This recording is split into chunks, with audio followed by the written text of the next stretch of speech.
When this mother saw her new baby's face, she immediately knew that he wasn't hers.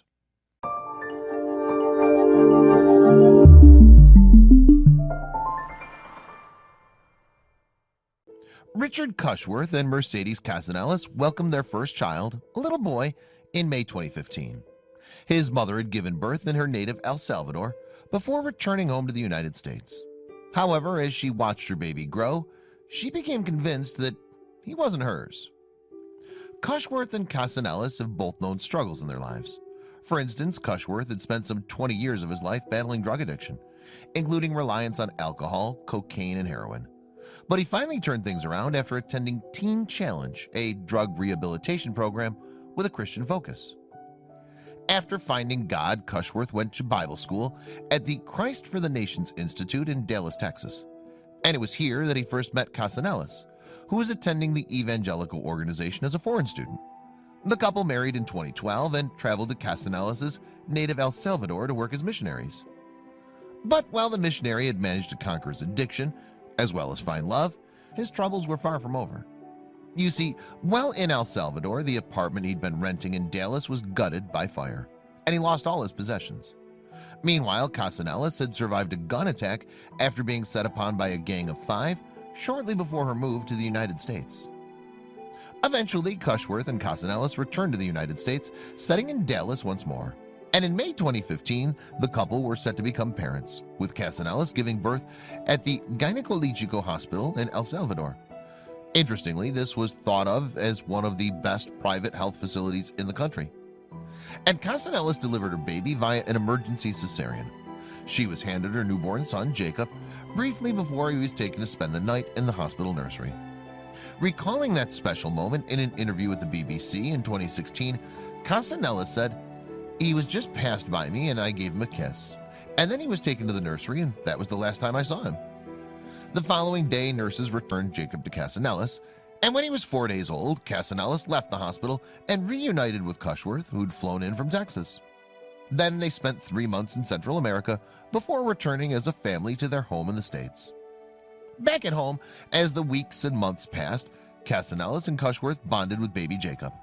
Yes, his mother nursed and cared for him, but all the while she struggled to shake a niggling doubt from her mind. You see, she felt her baby didn't look like her or her husband, and this led her to wonder whether Jacob really was theirs. In fact, Casanellas' first doubts had emerged in the hospital when Jacob was handed to her the day after her birth.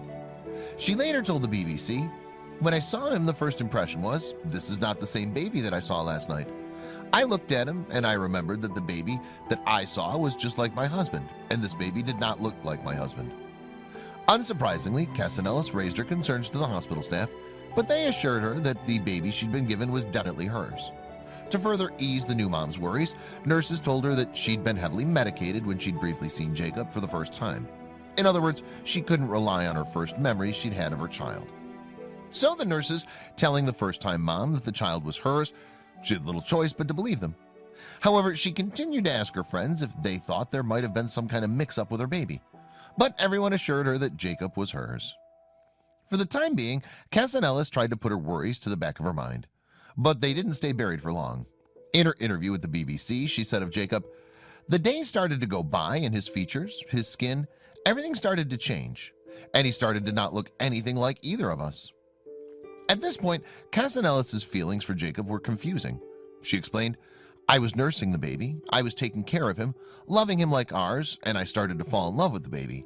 You love this baby like your baby, but then inside I had the thought, what if this is not my baby?" Painfully, Casanellas tried to ignore the doubts over whether Jacob belonged to her and Cushworth as much as possible. She even kept her worries from her husband, who had no idea that his wife was wrestling with the idea that their son may not be theirs. Instead, the mom secretly took a DNA test to get to the bottom of the matter once and for all. And when the DNA test results came back, Casanellas discovered that she had a 0% chance of being Jacob's mother. Yes, she'd been right all along. Describing her reaction, Casanellas told the BBC, "I just fell on the floor." Fighting back tears, she also described the pain, the thought that the baby I'd been nursing, taking care of, loving him, bathing him, that he was not mine. As the missionary tried to process the news, her thoughts turned to the child she'd given birth to back in El Salvador. What had happened to that baby? An emotional Casanellas told the BBC, "So I had two thoughts. What's going to happen with this baby, and where's my baby?" So the new mom was overcome with emotion, and Cushworth soon found her crying on the floor at home. Furthermore, he had no idea what had happened, and Casanellas didn't know how she would break the news to him about Jacob. Casanellas explained, "I couldn't even speak for minutes and minutes." Eventually, Casanellas told Cushworth about the DNA test and what it had uncovered. Revealing his reaction to the news, Cushworth told the BBC, "I was just overwhelmed and confused. I didn't even know how to process it. I remember the first trauma to me was, oh my goodness, I have a child, and my child is somewhere out there in the world. Where is he?" Prior to the bombshell DNA test, Cushworth had no inkling that Jacob may not have belonged to him and Casanellas. He explained, "I just accepted it as my child. Now I look back at the pictures right around the time that we came to Dallas when he was 3 months old, and I'm shocked that I never suspected, because you can see that it's just obviously not my child." Using the benefit of hindsight, Cushworth continued, "I don't know how I didn't ask myself. You don't think about these things." Meanwhile, his wife added, "We were in love with the baby, even when I did the DNA test. I thought that I was betraying him." However, she added that she simply couldn't live with the doubts she had over Jacob's parentage. Like Casanellas, Cushworth had a multitude of questions regarding his biological child's whereabouts. Recalling some of them to the BBC, he asked, "Where is he? Who's taking care of him? What happened to him? Why did this happen? Am I ever going to see him again?" He added, "I just felt like a panic that my only child was lost or stolen. I didn't know what it was, and that was the concern." After those initial thoughts, Cushworth took stock that the baby they were raising might be taken away from them since he wasn't really theirs. Strangely though, he revealed that he and Casanellas had hoped they might be able to keep both boys. However, as reality sank in, they knew that was probably impossible. The new father told the BBC, "Our hope in the beginning was that we would find our real child, but we would also be able to keep the one that we had raised for 3 months, but that we would have 2 children. That was our hope. But I remember that I was the first one that started saying, you know, if this child has a legitimate family, we're going to have to give him away."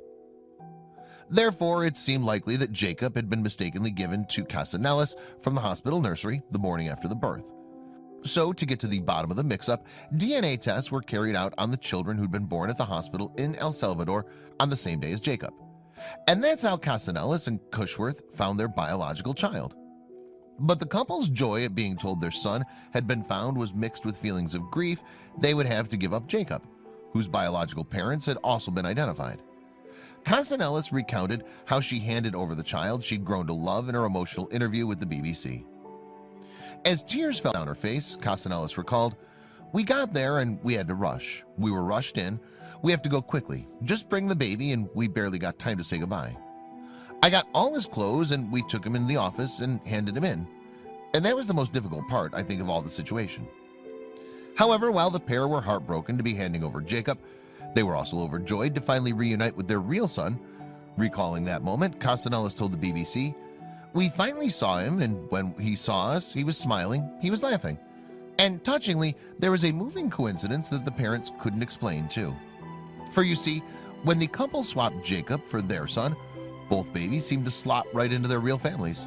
Casanellas explained, "We didn't know each other, the two families. We don't know anything. But the babies, when we took them and we switched, they were each dressed like their fathers. It was really nice." So after that, Casanellas and Cushworth named their biological son they'd been reunited with Moses. And the name was inspired by their faith, coming from the Hebrew prophet who also went missing for 3 months. In fact, the couple insisted that it had been their Christianity that had helped get them through the whole episode. Yes, Cushworth told the BBC, "God has helped us and comforted us through the process."